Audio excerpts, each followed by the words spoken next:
Come close, children of the sun.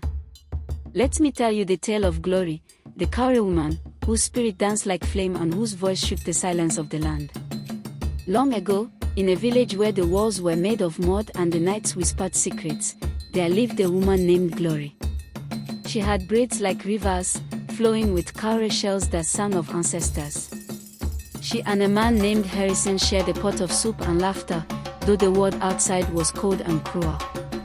In their little room, love was the fire that warmed their bones.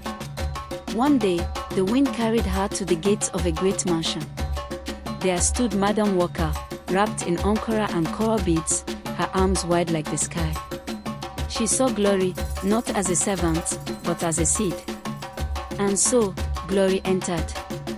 In the kitchen of the mansion, Glory stirred pots with joy. The sun kissed her face, and the steam rose like blessings. She tasted her own cooking and smiled, not because it was perfect, but because she was becoming. But not all that glitters is gold. A man named Daniel arrived, dressed in pride and perfume, leaning on a black car like a king without a crown. He looked at Glory with eyes that measured, not admired. He whispered sweet poison in the garden, under the palm trees. But Glory turned away. Her lips sealed like a drum skin.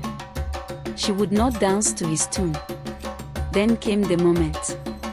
She stood tall, her finger to her chest, her voice like thunder, "I am not for sale." The cowries in her hair rattled with approval. The earth held its breath. Above, Madam Walker watched from her balcony, her hand on her heart. She smiled, for she had seen a girl become a lioness.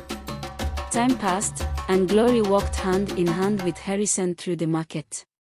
Tomatoes, laughter, and music filled the air. She was no longer a shadow, she was light. Under the shade of a mighty tree, Glory taught young girls. Her voice was honey and fire. The girls listened, their eyes wide, their hearts open. She was planting wisdom like yam in fertile soil.